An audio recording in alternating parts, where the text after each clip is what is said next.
Welcome back to another Explainer. So, today we are tackling something that frankly sounds a little bit like science fiction, but it's actually rapidly becoming our reality.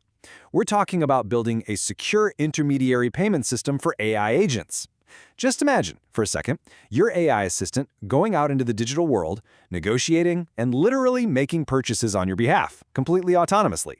I mean, sounds amazing, right? But yeah, it also sounds a bit terrifying if we don't get the security absolutely perfect. Which brings us to the ultimate million-dollar question here. How do you safely let an AI buy things on the internet? Because look, if a bot goes rogue or, just misunderstands a prompt or gets tricked by a shady website, you absolutely do not want it draining your life savings, right? We really need a system that acts as this intelligent, secure buffer. Okay, let's dive into this. Here is our structural blueprint for today. First, we'll look at the AI payment problem, then move to the prepaid wallet solution, break down the actual system anatomy, tackle the legal hurdles, and finish up with the future of agentic commerce.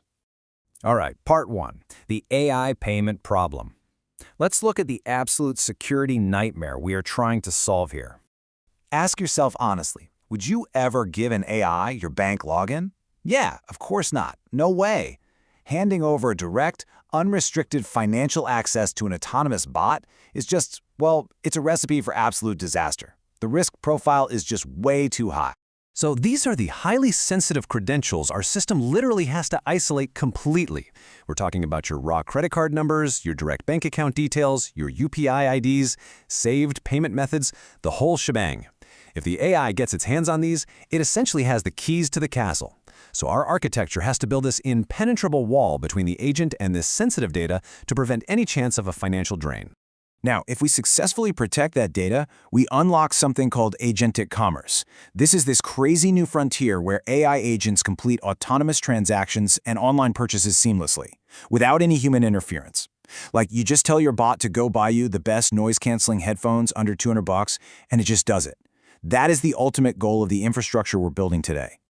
Moving on to Section 2, the prepaid AI wallet. This is our, frankly, really elegant solution to that massive security problem.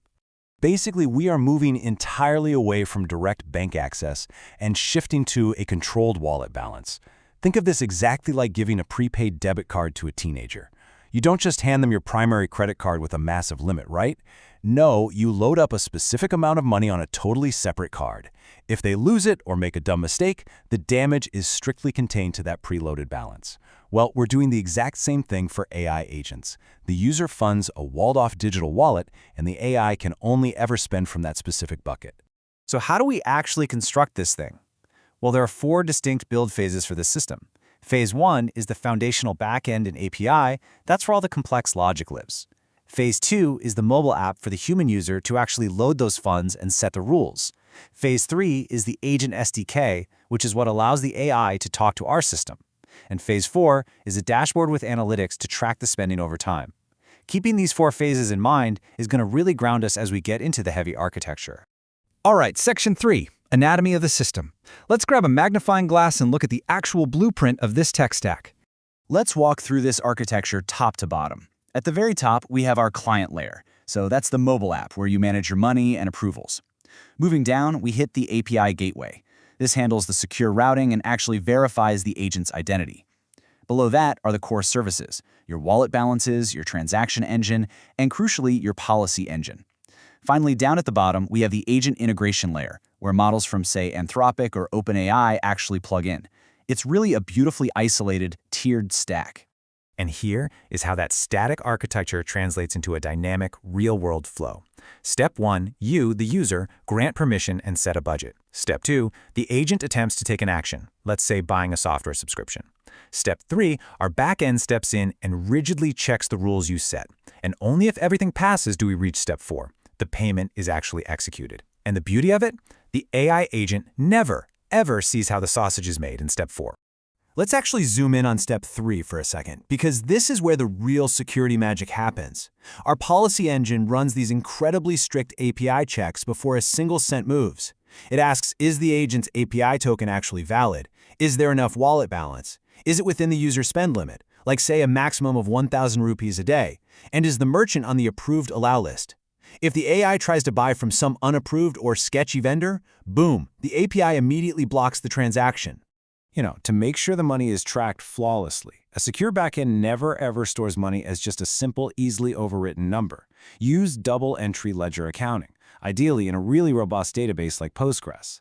So when the user recharges $5,000, it's recorded as a credit. When the AI purchases something for $1,000, it's a debit, leaving an immutable balance of $4,000. This creates an unchangeable audit log. No missing funds, no mysteries. So how does the actual purchase happen at the very end of this chain? I mean, you could build a checkout proxy using UPI AutoPay or stored cards, but frankly, that's kind of clunky and inflexible. The absolute best solution for the payment execution step is generating a virtual card right on the fly. Using providers like Stripe Issuing or Lithic, our backend basically spins up a temporary, scoped virtual credit card with exact limits just for that single transaction and hands those temporary details to the agent, a real game changer. Okay, pivoting to Section 4, Overcoming Legal Hurdles. It's time to step away from the exciting technical theory and look at the somewhat harsh reality of startup execution and legal compliance. Because the regulatory reality is stark. Holding user funds requires an RBI PPI license or a partnership with a licensed entity. In places like India and similarly in the US and Europe with their own frameworks, handling other people's money is, as you'd expect, heavily regulated. This is literally the single biggest non-technical hurdle for this entire idea. You can't just hold thousands of dollars in a basic startup database without the government stepping in. So what's the workaround to actually get this off the ground? Well, for your minimum viable product, your MVP, you use realistic custodian partners. Companies like Razorpay, Stripe, Cashfree, Paytm, or PhonePe already have all those licenses.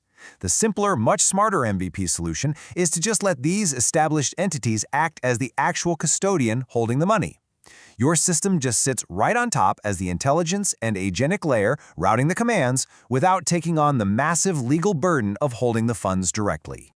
Finally, Section 5, the future of agentic commerce. Let's zoom out a bit and look at the long-term potential of building this infrastructure. By providing a simple, unified agent SDK, you effectively build a bridge to every major AI model on the planet. Whether it's Claude using an MCP server, OpenAI utilizing function calling, or Gemini using GenAI tools, your wrapper code translates all of their unique languages into your single, secure payment endpoint seamlessly. You essentially become the universal checkout layer for any AI agent on the market. And that leads us to our final provocative thought. When your system becomes the foundational payment layer for autonomous AI, what will agents buy while we sleep? Will they restock our groceries based on our consumption habits? Will they negotiate better cloud server prices at 3 a.m.? Or maybe instantly purchase rare collectibles the second they drop online? Agentic commerce isn't just about making payments a bit easier. It's about unlocking an entirely new automated economy. And the secure, isolated wallet? Well, that's the key that opens the door. Thanks for joining me on this explainer. I really hope this sparked your curiosity, and I'll catch you on the next one.